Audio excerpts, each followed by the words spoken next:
20 अक्टूबर 1999 मेरे जन्मदिन के कुछ ही दिन बाद रिलीज होता है आज के टाइम के one of the best anime का फर्स्ट एपिसोड। जी हाँ, वन पीस का पहला episode titled I am gonna be the king of the pirates इस डेट को रिलीज हुआ था। पायरेट लूफी की जर्नी जहाँ वो निकलता है वन पीस नाम के ट्रेजर की तलाश में और इसी जर्नी में वो नए क्रू मेंबर्स को भी रिक्रूट करता है। आज की तारीख में इस एपिसोड को चलते हुए 25 साल हो चुके हैं और इसके 1000 से ज्यादा एपिसोड्स भी आ चुके हैं। और इससे भी कमाल की बात यह है कि वन पीस दुनिया की बेस्ट सेलिंग मांगा बन चुकी है। सोचो, मांगा जिसे कुछ टाइम पहले मेन स्ट्रीम भी कंसिडर नहीं किया जाता था, आज वो मार्वल और डीसी को टक्कर दे रही है। सोचो, इतने सारे अचीवमेंट्स हैं, इतने सारे लॉयल फैंस है, इतना सारा प्यार है, लेकिन फिर भी जो इसके ऑथर है और कुछ स्टूडियोज है वो साथ में मिलकर एक अनाउंसमेंट करते हैं कि वन पीस को एक बार फिर से एनिमेट किया जाएगा। ये अनाउंसमेंट हुई थी जंप फेस्टा में, शायद ऐसे ही प्रोनाउंस करते हैं जहां तक मुझे पता है। और अनाउंसमेंट में ये भी बताया गया कि विट स्टूडियोज इस पर काम करेगा कुछ और स्टूडियोज के साथ में मिलकर, और इसमें नेटफ्लिक्स भी शामिल है।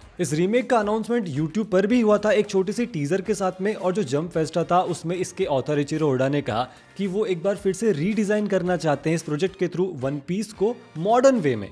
अब तक तो 25 साल से इसका एनिमेशन टोए कर रहा है, लेकिन अब वो इसको एक नई अप्रोच में नई डिजाइन के साथ एनिमेट करना चाहते हैं। अब यार, इनके नाम लेना इतना मुश्किल है, टोए बोलते हैं ना यार, तुम कमेंट्स में ट्रोल मत करने लग जाना। उन्होंने कहा कि अभी जो इसकी रिलीज है उसमें बहुत सारा टाइम पड़ा है और इस प्रोजेक्ट को कंप्लीट करने में बहुत ज्यादा टाइम लगने वाला है। और उन्होंने बताया कि वो रीमेक कर रहे हैं इसको न्यू जनरेशन के व्यूअर्स के लिए, क्योंकि 25 साल पहले जिन लोगों के लिए एनिमे बनाया था वो बुढ़े हो चुके हैं और नई जनरेशन आ चुकी है, नई ऑडियंस आ चुकी है जो डीमन स्लेयर और जुजुत्सु काइसेन जैसे एनिमे देखती है और उनकी स्टाइल को, उस वाइब को पसंद करती है। अब देखो, इसे एनिमेट करेगा विट स्टूडियोज, वही स्टूडियो जिसने अटैक ऑन टाइटन के शुरू के 3 सीजन बनाए हैं, और स्पाई फैमिली भी विट स्टूडियोज ने ही बनाया है। और साथ ही में इस पर काम कर रहा है नेटफ्लिक्स। नेटफ्लिक्स वो स्टूडियो है जो जाना जाता है अच्छे अडेप्टेशंस बनाने के लिए। कुछ एक प्रोजेक्ट्स को छोड़ दो, लेकिन नेटफ्लिक्स ने जो वन पीस का लाइव एक्शन अडेप्टेशन बनाया था वो बहुत ही बढ़िया था। तो आई होप कि नेटफ्लिक्स जो वन पीस का रीमेक करेगा उसको मांगा से बिना छेड़छाड़ किए बनाएगा और ऐसे ही एयर करेगा जैसा कि वो मांगा में है। लेकिन अभी एक सवाल आता है कि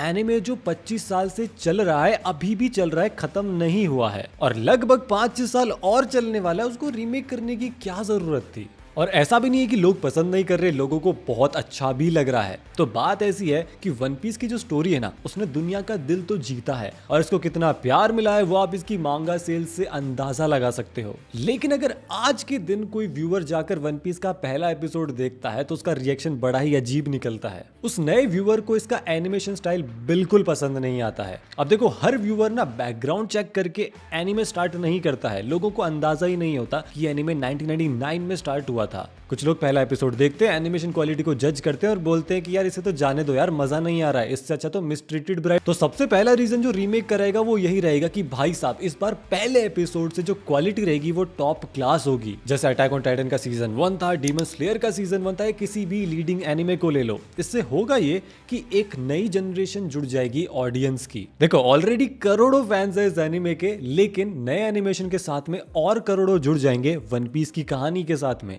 लेकिन सिर्फ यही रीजन नहीं है, एक और रीजन हो सकता है इसको रीमेक करने का। अब देखो, इस अनाउंसमेंट के बाद में जब मैंने फैंस की बातें सुनी तो पता चला कि वो लोग कह रहे हैं कि इस बार पेसिंग जो है वो फास्ट होगी, फिलर एपिसोड्स को इंक्लूड नहीं किया जाएगा, सीजन वाइज इस एनिमे को रिलीज किया जाएगा। अब देखो, मैंने इस इन्फॉर्मेशन की सोर्स को ढूंढने की बहुत कोशिश करी, लेकिन मुझे कोई रिलायबल सोर्स नहीं मिला कि भाई जो पेसिंग है वो किस तरह की होगी, क्या मांगा के चैप्टर्स को एज इट इज एनिमेट किया जाएगा। ऐसी कोई भी अनाउंसमेंट नहीं हुई है, लेकिन फिर भी मेरे अकॉर्डिंग जो पेसिंग है वो फास्ट होनी चाहिए। क्योंकि देखो, जो लोग बहुत सालों से वन पीस को देख रहे हैं उन्हें पेसिंग से प्रॉब्लम नहीं होगी, क्योंकि वीकली या मंथली एपिसोड्स आते हैं तो उनको उसी हिसाब से एपिसोड को देखना होता है, 1 एपिसोड एट अ टाइम। और जिन्होंने बिंज करके 1000 एपिसोड्स देख डाले एक बार में, भाई साहब आप लोग खतरों के खिलाड़ी हो। लेकिन मेरे अकॉर्डिंग पूरी दुनिया ये काम नहीं कर सकती, इसलिए रीमेक के अंदर ना पेसिंग को फास्ट किया जा सकता है, स्क्रीन प्ले को बेटर किया जा सकता है। जहां वन पीस का एनिमेशन एक ही फ्रेम को बार बार दिखाता है ना, उस चीज को कंप्लीटली कट कर सकते हैं ये लोग इस रीमेक के अंदर। फिलर एपिसोड्स को भी ये लोग स्किप कर सकते हैं, क्योंकि आजकल के जो एनिमे आते हैं ना वो भयंकर फास्ट पेस्ड होते हैं,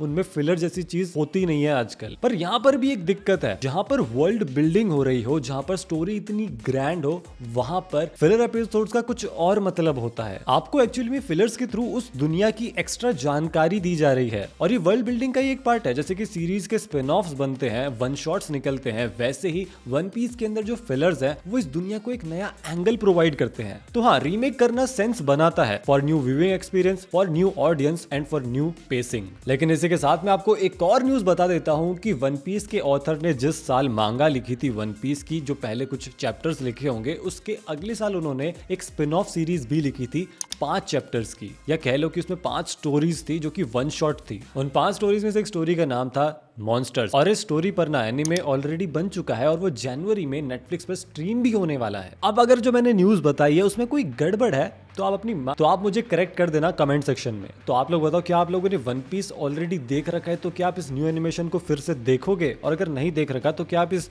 रीमेक का वेट कर रहे हो? और जैसे वन पीस के कैरेक्टर सब लोगों को इतने ज्यादा पसंद आते हैं, वैसे ही एक और कैरेक्टर है जुजुत्सु काइसेन का गोजो, जिसको सब लोग बहुत ही ज्यादा पसंद करते हैं। लेकिन क्यों करते हैं, ये जानने के लिए आप मेरी ये वाली वीडियो चेकआउट कर सकते हो। आज की इस वीडियो में बस इतना ही था। वीडियो को लाइक और शेयर कर देना। मैं आपको मिलूंगा अब अगली वीडियो में।